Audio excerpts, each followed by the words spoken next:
ones. So when I was shuffling out the spread for you, I couldn't see anything. I couldn't see like an image or a movie reel or anything that is picture related. So we're just going to go straight into your reading, and if anything shows up during the reading, then of course I'll relay the information to you. I'm hoping a picture or an image will show up. I think it happened to one of the signs that I read for in the past, and then when I did the reading, the image came out. So anyways, and there's a lot of things and people that demand your attention, okay? So I don't know if you guys have taken like a really long, complicated math problems. You forget. So I feel like there's an element here about having to relearn the ropes, having to refresh your memory, having to dig through your memory Rolodex to kind of figure out how to break, or the people that you're dealing with have done that, and now everyone is trying to reorient themselves. And so when we start off this week, the energy feels to me to be a little bit wobbly. It's sort of like this uncertainty that I feel in your environment. What do we do? How did we handle this situation the last time? What do we do to mitigate the impact of this? So everyone is kind of wobbly, and there's a lot of crowdsourcing. What would you do in this situation? What is the best course of action? What should we do as a unit? Who should I delegate this responsibility to? So I see a lot of noise, and I see a lot of distraction, and I see a lot of people just trying to find their bearing. For those of you who are educators, okay, if you're teaching people, if you're even overseeing the work that they're doing, I feel this energy about you getting a little bit frustrated. It's almost like you have to show them how to do everything. So it can feel a little bit frustrating. If you're dealing with learners, like adult learners or young kids, I feel like you have to physically hold their hands and show them every step of the way how to do something. So that's what I'm feeling, and you can get a little bit frustrated. If you're dealing with other people, I see like, there's some damage control that where you have to physically be by their side in order to help them do something. So, needless to say, lots to get done, lots to do, lots of people that you're interacting with, and lots of people that you're working alongside, and lots of people that you're showing how to do certain things, okay? So it's just the energy is very practical, but I feel like you need to be sharp. You need to switch gears if necessary, and you have to kind of show them the ropes and show them how to do things the way that you'd like things to be done. So that's what I'm feeling here with this spread. And what really came out with this spread is you have three threes. So first we have the Three of Pentacles, which is collaboration, working alongside other people, and everyone. It's like a concerted effort. Everyone needs to be on the same page, pulling or lifting at the same level in order to get work done. So everybody needs to be on board. If one person slacks off, this thing is not going to get off the ground. Okay, so there's an element here about collaborating, crowdsourcing, sharing advice, sharing best practices, and trying to, it's almost like a pep rally is what I'm seeing. Getting people motivated, getting people on board, and getting people to drop their egos so that everyone is working harmoniously together to get something off the ground. So that's the first thing. Three of Pentacles. We have then the Three of Cups, and Three of Cups deals with, celebrations and feeling proud and happy of some type of an achievement. And then we also have as well the Three of Wands, waiting for opportunities, waiting for things to come in for you. So the only thing that's missing here is the Three of Swords. And the reason I point this out is the threes came out, and the threes deals heavily with collaboration, but also creativity, okay? And what I feel happening in this environment is there's a lot of, I feel like everybody needs to drop their egos. Everybody needs to drop their egos. Everybody needs to like, not look out for themselves and operate from a place of selfishness and a place of self-interest and keeping score. So it's almost like, I did it last time. Joe or Billy Bob needs to do it this time.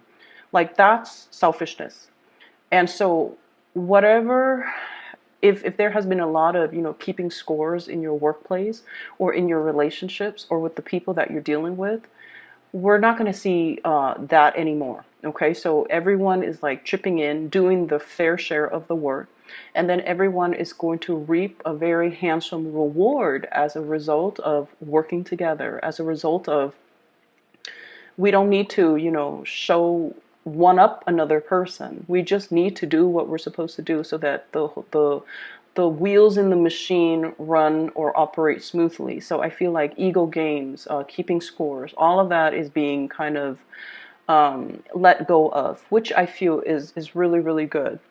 And so I see something that you guys are preparing for, and this is something that you already know is coming. Okay, so this is not going to. It's something big, and for some of you who are in, an office, more like an office setting where you're dealing with a lot of paperwork or files or portfolios or clients or something, there's some type of internal, for those of you who are teachers, it could be, one of those standardized testing that we do here in the States. So you're getting your students prepare for that, or you are planning for that, or everyone is collaborating to figure out how do we cater to this test, or you're gathering material so that you can teach the test, or you're trying to find best practices so that you can, get really good test scores, which will boost the standing of the institution, the academic institution that you work in. And then for others of you, I feel audits, I feel testing, I feel appraisal. So, even fixing a house because you're planning to sell in May. Okay, appraisal, fixing something to make sure that it passes the quality control aspect, or to make sure that some of you could also be the one doing the audits.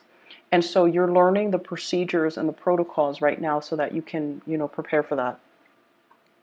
And I'm also seeing some people possibly enrolling or you want to enroll them in, might be very popular. It's highly impacted. Lots of people are applying, so you have to do it now. And you're saving up the funds in order to do that. Okay, so I feel this element about something that you need to plan for, that you're actively planning for right now, which is really good because, you're giving yourself a head start. And I feel like things are going to be very favorable, which is great. And I'm also seeing as well, for some of you, there's like a financial, there's some type of a big expenditure as well that you're planning for in April. It could be like something that you need to, like appliances or something that you need to buy brand new. Could be even a new laptop, a new computer, a new phone. Phones are expensive now, especially the smartphones. So there's something, a big expenditure that you're planning for. And for some of you, could be even be vacation, like a big vacation that you're planning. And I feel like you're trying to keep yourself on budget. You're trying to not to overspend, and you're trying to keep yourself. So that's what's coming up. I'm trying to just see if any images rolls in as I talk about the cards. So you're starting this year with a lot of momentum to get things done, a lot of determination, and a lot of drive and ambition. And I feel that financial situation as well. So I don't know if you've gotten promoted or if you've gotten a raise, or if you're planning for to ask for a raise too. So I definitely feel like, you're proactive, you're taking charge, you're moving things along, and you're also coming to this point where, it's like letting the ego go, letting the ego drop aside, so that we can all work collaboratively together. I also see somebody who feels that you're being very harsh with them. So it could be verbally, you could be very harsh with them, or the distribution of the work, they feel it's unfair. I feel though they have I feel like they don't have a good or realistic assessment of the situation. So I don't feel like you should, take what they say to heart. They've got this, woe is me, victim mentality about them. So whatever they're telling you, I don't feel like they're a really good worker. I don't feel like they're hardworking. I feel like they might be a little bit, just a little bit, opportunistic. They like to coast. They like to just, enjoy the ride. And they're calculating. They're calculating. And so, let whatever they say roll off your back, because I feel like, you guys are generally very fair, and you give people credit when credit is due. So I don't feel like this is a person that have a good assessment as to who's being fair and who's not being fair. Okay, so take what they say with a grain of salt. I'm also seeing as well. Let me see here. I feel like there is a connection and you're contemplating what to do with it. So there is a romantic connection. I don't know if this is a person. So, the threes can also indicate interference in a relationship. And because three of them came out, what I feel though is, once again, there could be somebody in the work environment that you're dealing with that you have an attraction to. And then there could be, another, like a significant other or a spouse that you're also in a relationship with. So I definitely see you wedged in the middle between two other people. I feel like your current relationship, there's a little bit of conflict in your current relationship. Ego conflicts, like two people who are very, very stubborn. And I see also a relationship where it's like we made it against all odds. And what it feels like to me is, that whole concept about sunk cost. It's almost like you've been through a lot with this person, and against all odds, everyone told you like, oh, it's not going to work, or don't get married too fast, or there might have been children that, like, pregnancies that were unplanned, and then it kept you together. And I felt like you went through the motions to succeed, to get a job, to make sure you can take care of your significant other. And you guys have been through a lot together. But I feel like the relationship, it has its moments of immense love, immense joy, also difficulties, and a lot of struggles, as with all relationships. But what I feel is it's a relationships where you felt like you went through the motions. You went through the motions. It was like, we dodged this bullet. Here's the next rough patch around the corner. Let me plan for that. So it's almost like you just went along for the ride. And now you're looking at this relationship and you're just like, is this fulfilling everything? Checking is it ticking all those, check boxes? Is it in its entirety? Is it like bringing me this total emotional happiness and satisfaction? So that's what I'm feeling here. And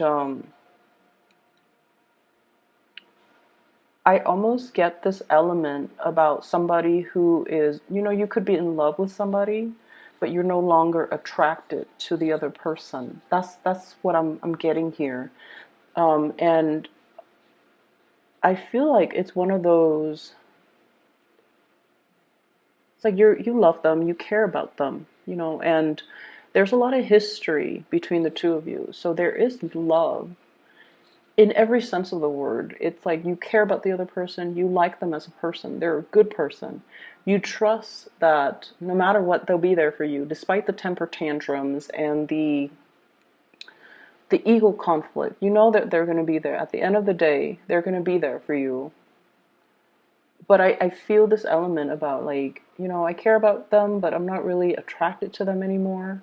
Or I care about them and I love them, but it's not really romantic love anymore. So there's a transformation here, I feel, in the way that you feel. In a relationship, it has transformed into something else. And so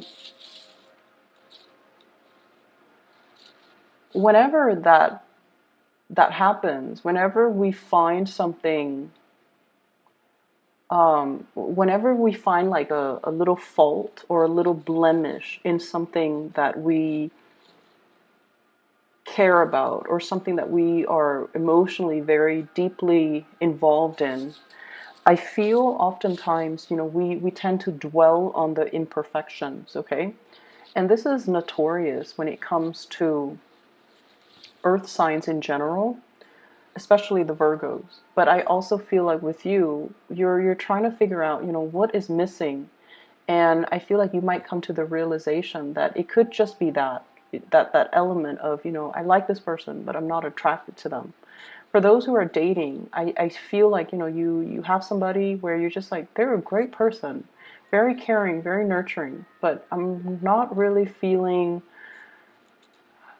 feeling fulfilled. I'm not feeling like, I'm 100% in it. And I'm not feeling like my blood is boiling, like that passion.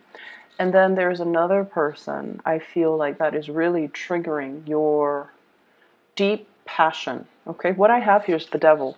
And I got this card for another sign, and I mistakenly said it was the death card because I was thinking of the death card, the transformation, but it is the devil. So whichever sign it was for, I think it might have been Pisces. So if there are Piscean people that have already watched the Piscean video, this is the devil. So temptation, a situation that can be a little bit scary. It can be very unnerving, okay? Dealing with somebody as well who has conflicting agendas. Okay, so what I mean by that is I feel like there's another person that you have a very strong attraction to, and you're still clinging on to your current relationship, and that's fine. You're protecting your current relationship. And what I also feel is I feel this element about, the devil that we know. Staying with the devil that we know because we don't know what's around the corner.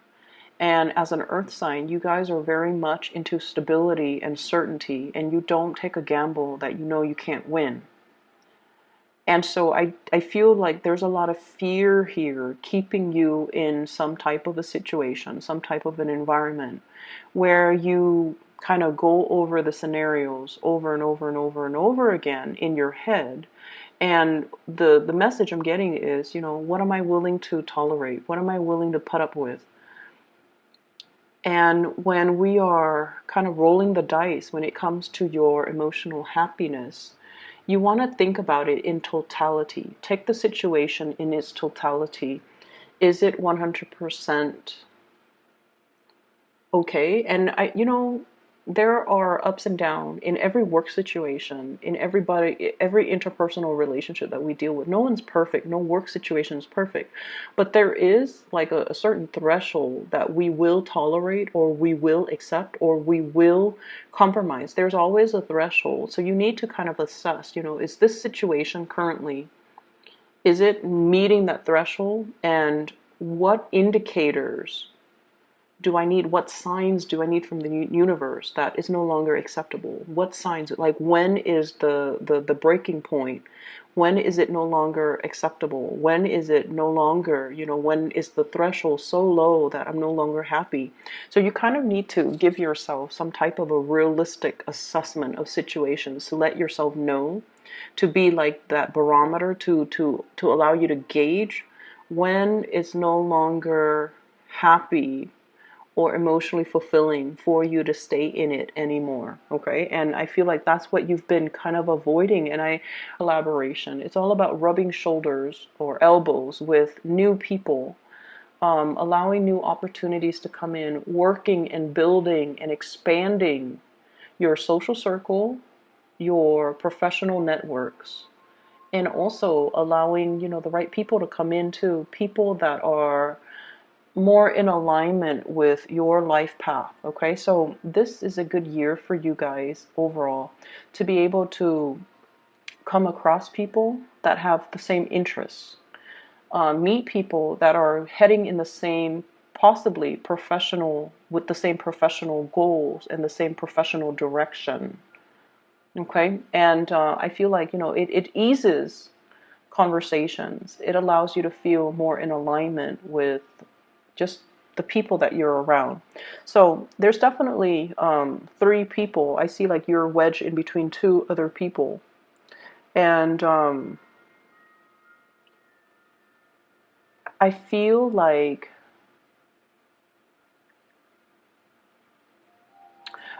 there's somebody that is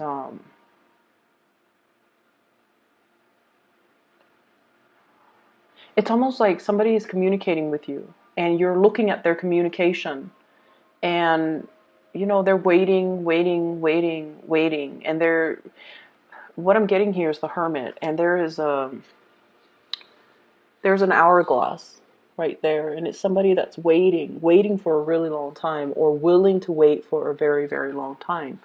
And I feel like they're waiting on communication. They're waiting for you to make up your mind. They're waiting for you to realize, see the situation for what it is. With the Five of Cups, the Five of Cups is like sadness, sorrows, and regret. And in this situation, it's like, don't wallow in this state. Make a move, make a stance, make a choice, make a decision.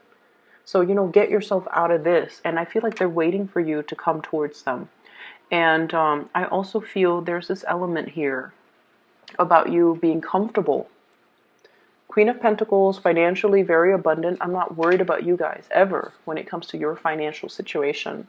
And Four of Pentacles, clinging on to a situation, clinging on to, whatever we feel is very security oriented. So it's almost like that devil that rather than taking a risk, rather than venturing forth, rather than seeking something that can make you 100% fulfilled. Okay? So I'm just going to leave it at that for you. This is the energy for the week, and I'll be back next week. But I feel like there's just a lot of work that you're bearing yourself in to kind of distract you from the emotional things, I feel. Distract you from looking in the mirror and really figuring out, what do I want? Like, what do I need to do? What do I need to pursue to bring in that 100%, total satisfaction? What does that even mean to me? So I feel like you're going through the motions, but you haven't really tapped into that energy. Okay? I'm going to leave it at that, Taurus. I wish you the very best for this year. I'll be back next week. Okay? Take care.